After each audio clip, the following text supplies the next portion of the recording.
Hello, bienvenue sur Femme forte en vue. Je m'appelle Fatim Zahra, je suis une working mom, mais avant tout, une femme.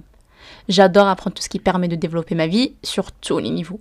Je suis là pour te communiquer tout ce que j'ai appris durant mes 5 ans d'études d'ingénierie et mes 6 ans d'expérience en tant que chef de projet. Et par-dessus tout, maman de 2 babies. Si tu cherches à développer ton mindset et ta vie, alors t'es au bon endroit. Je vais te partager un max d'inspiration et toutes les stratégies de développement de soi, que ce podcast soit ton petit date hebdomadaire avec ta future vie.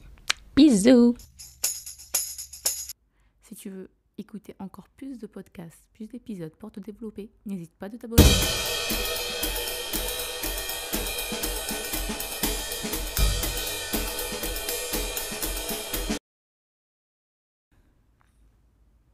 T'en as marre d'être fatiguée, d'être tout le temps anxieuse, d'avoir rien envie de faire.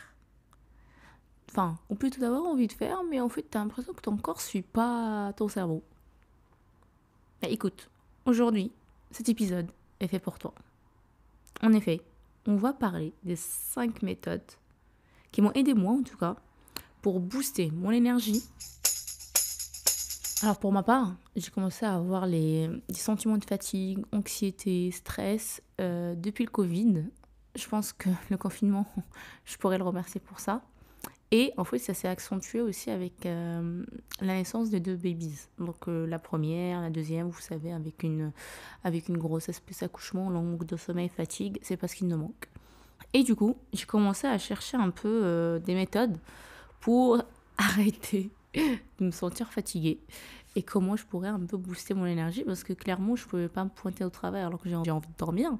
Et de deux, j'ai tout simplement envie d'arrêter ce sentiment, d'évoluer un peu dans ma vie, d'avancer, de faire des choses et de ne pas être tout le temps là à vouloir dormir. Alors, entre parenthèses, avant que tu appliques quoi que ce soit comme méthode, dis-toi qu'une chose est sûre, il faut que tu écoutes ton corps.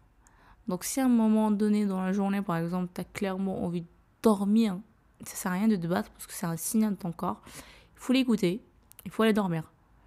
Alors, moi, ça m'arrive de faire des petites siestes ou des grosses siestes. Mais voilà, l'objectif là, c'est vraiment que je te passe un peu les pistes. À toi de voir comment l'adapter par rapport à ton mode de vie. Mais reste toujours connecté avec ton corps. So, les méthodes que je vais te passer sont des méthodes qui résultent de toutes mes recherches depuis 2020 en fait. Presque 3 ans. Hein. Le temps passe vite.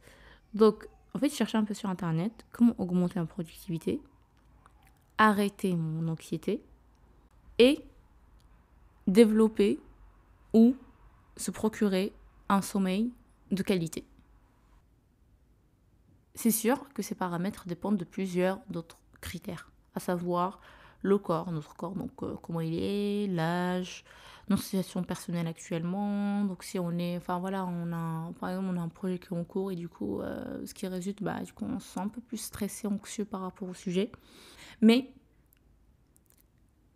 je vais juste te rassurer que si tu arrives, tu es consciente surtout en fait de ces souffrances, de ces symptômes, c'est que tu es déjà sur la bonne voie, je dirais entre guillemets, de guérison. Je peux te garantir aussi, si tu mettras en place ces méthodes-là, une chose est sûre, tu arriveras à comprendre pourquoi ton corps réagit ainsi. Et en conséquence, tu pourras du coup répondre à ses besoins autres. Je ne vais pas m'attarder, on va directement s'attaquer à la première méthode, qui est arrêter la caféine ou ta tasse de café le matin, ton espresso, ce que tu veux. Mais en tout cas, d'arrêter de prendre le café. Je suis la première à te dire que c'est vrai, il n'y a pas mieux que ce petit sentiment que nous procure le café au réveil. La petite odeur là d'espresso, notre machine. Ça change toute l'atmosphère. Mais, en fait, surtout pour les personnes qui sont dans un domaine, du coup, qui travaillent tout court, elles ont tendance, voire moi-même en fait, à en boire beaucoup. Généralement, en une journée, on en boit facile 5 tasses. Donc, une le matin, une vers midi 14h, une autre avec les collègues vers 16h. Donc, voilà. Mais sauf que, moi, par exemple, dans mon cas, en fait, déjà entre midi et 14h, je commençais à être, enfin, avoir un sentiment de stress. Enfin, je sais même pas si je peux dire ça, un stress, mais en fait, je me sentais un peu énervée, irritée, stressée. Pour la moindre des choses, j'étais pas. En fait, je sentais aussi des palpitations au niveau du cœur et ça me rassurait pas. Le problème, c'est que plus j'en buvais, plus je me sentais en fait fatiguée. Je t'explique. En fait, dès la première tasse du matin, bon, ça résulte de mes recherches, en fait, je laisse pas mon corps ni mon cerveau lâcher prise et se réveiller en douceur. En fait, je rajoute vite la dose de caféine là, pour se réveiller rapidement. Plus ma petite dose de midi 14h, donc au moment où le corps en fait qui commence à se libérer un peu de la caféine, bah, moi je lui rajoute une autre dose. Du coup, il n'a pas le temps de se libérer de ces hormones-là, bah, il en rajoute la caféine, donc il rebooste, il rebooste son énergie. Du coup, plus j'en rajoute, plus je retarde cette sensation de fatigue qui m'emmène directement vers un crash désastreux. Bien sûr, comme on le sait tous, la caféine stimule le cerveau, elle a un effet positif sur l'humeur et surtout retarde la fatigue. Donc depuis maintenant 9 mois, je me suis un peu renseignée sur qu'est-ce que je pouvais prendre le matin à la place de ma petite tasse de café. Pour celles qui ça intéresse, moi je prends pas vraiment une espresso, donc généralement je prends un café au lait, c'est pas mieux. Mais voilà, donc je cherchais vraiment une solution où je pourrais un peu, enfin un truc que je pourrais prendre avec mon lait le matin. Donc j'ai commencé à remplacer ma petite tasse de café du matin par le matcha. Mais c'est pas la première chose qui intègre mon corps au réveil. Généralement, avant quoi que ce soit, je prends d'abord le temps de boire un petit verre d'eau, puis je vais faire ma routine matinale. Et une fois que c'est fini, à ce moment-là, je prends ma tasse de matcha. Celle qui me suit sur Instagram, vous allez comprendre un peu, généralement je le prends sur la route parce que oui, j'ai pas assez de temps. Et vu que je mets au moins 45 minutes, bah, je le ramène avec moi dans la voiture et du coup je le bois sur la route. Si j'ai envie de caféine, donc généralement ça m'arrive d'avoir quand même envie de café parce que voilà, le corps il a du mal. Bah, généralement après le repas, même si c'est pas super bon pour la santé, mais généralement vers 13h, 14h, je me permets quand même de prendre une petite tasse de café, puis c'est tout. J'évite au maximum de prendre de la caféine, surtout le soir. Donc la dernière, c'est 14h. Comme ça, au moins, je laisse à mon corps le temps de se libérer de la caféine. Et en conséquence, du coup, j'ai moins ce sentiment de fatigue qui généralement intervient en fin d'après-midi, début de soirée. Puis à un moment, maintenant, oui, j'ai la fatigue physique. Mais j'ai plus cette sensation de fatigue infernale où j'ai l'impression que quoi que je fasse, ça ne s'arrête pas. Si je ne bois pas de café dans l'après-midi, ça ne veut pas dire que je ne bois pas autre chose. Alors j'évite juste la caféine, mais je me permets quand même de prendre la théine. Mais j'éviterai quand même, généralement la dernière tasse de thé que je prends, c'est avant 19h et pas après. Donc le soir, j'essaie de prendre, boire de l'eau ou un jus. Parce que aussi de la théine, en fait, j'ai remarqué qu'aussi ça me laissait pas dormir. Donc voilà, je sais qu'il y en a pour qui ça marche. Sauf si vous voulez prendre des infusions, la camomille, ça détend les nerfs et ça te permet aussi de dormir paisiblement.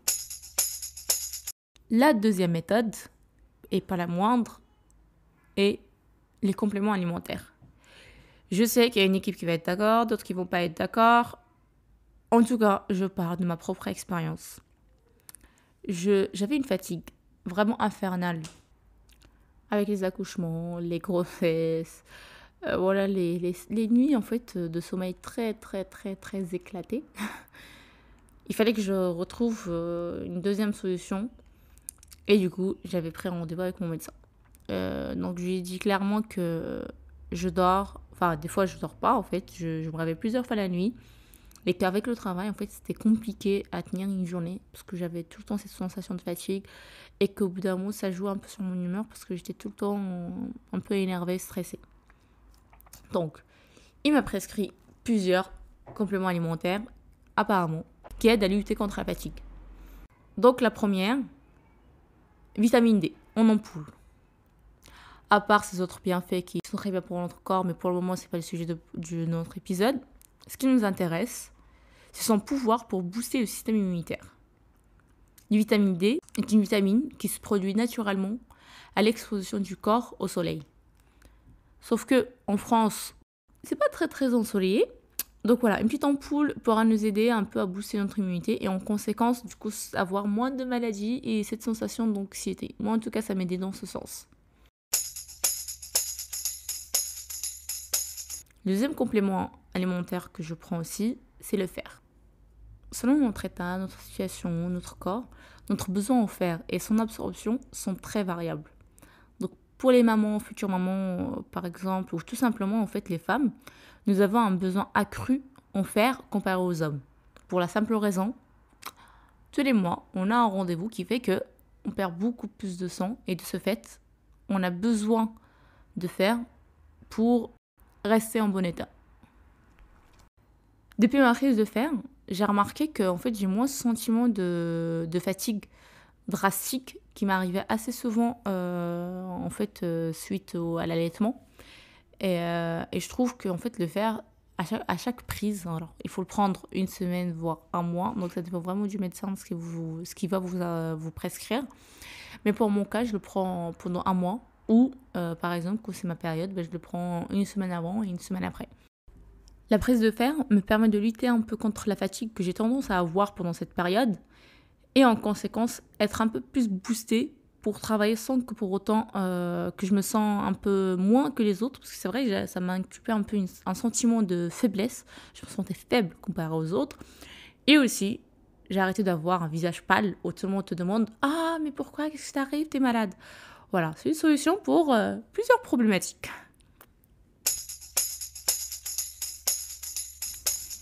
Il fut un temps, à cause de la caféine et d'autres choses, d'autres paramètres personnels, j'avais du mal à m'endormir. Ouais, en fait, généralement, monsieur il s'endormait avant moi et moi, je suis là à lutter contre le manque de sommeil. J'essayais de dormir, mais en même temps, mon cerveau était là, il était actif, il réfléchit, il prévoit même des projets. Moi, j'ai juste envie de lui dire, ok, monsieur le cerveau, tais-toi, parce que là, actuellement, j'ai besoin de dormir, me reposer, pour partir sur de bonnes bases. Encore une fois, j'en ai parlé aussi à mon médecin, et c'est là où il m'a prescrit du magnésium. Pour ceux qui ne savent pas, le magnésium permet de rééquilibrer le système nerveux, maintenir les os et les dents en bonne santé, et détendre les muscles. Pour ces simples bienfaits, j'ai pris l'initiative du coup de les prendre le soir. Et comment dire? C'est un life saver, comme les Anglais disent. Depuis, honnêtement, je m'endors avant monsieur. Et même lui, il est surpris. Moi, qui avais du mal à trouver le sommeil, car je overthink everything, là, je dors mieux, je m'endors rapidement, je dors mieux, et je me réveille en très bonne santé. En fait, je sens vraiment que j'ai vraiment dormi, que j'ai profité de mon sommeil. Parce que généralement, j'ai tendance aussi à me réveiller plusieurs fois dans la nuit. Déjà, parce que j'ai un bébé. De deux, parce que j'ai des cycles de sommeil qui font qu'à la fin de chaque cycle, je me réveille en fait. Et là, avec le magnésium, j'ai remarqué que ça me détend mes nerfs, mes muscles, que je profite vraiment, je bénéficie de cette phase de sommeil. And last but not least, donc notre dernière méthode, méditation ou prière. On a tendance à se moquer des gens qui pratiquent la méditation. On s'estime sans pouvoir. Cette phase de reconnaissance et d'observation. C'est vrai que c'est très abstrait, mais une fois qu'on commence à le pratiquer et qu'on commence à sentir cette connexion envers ce qui nous entoure, on commence à comprendre qu'en fait, tout est relié et que tout arrive pour une raison. C'est à ce moment-là précis qu'on se libère de toute pression et anxiété. Et on se rend compte que tout cela, en fait, ne mérite pas finalement notre mal-être. Tout arrive pour une bonne raison. Je dis bien une bonne raison. Pour résumer un peu l'épisode d'aujourd'hui, si tu veux augmenter ta productivité, arrête la caféine matinale, complimente-toi en vitamine D, fer, magnésium et surtout, pratique la méditation aux prières pour nous les musulmans. À part, je vais rajouter encore une parenthèse par rapport à la prière, à part son bienfait de nous relier au Dieu, ça nous permet aussi de se libérer de toute cette anxiété et d'être un peu plus rassuré par rapport à notre avenir, enfin notre présent déjà. Donc voilà, si cet épisode t'a plu, n'hésite surtout pas de t'abonner et reste connecté pour le prochain épisode. Bisous!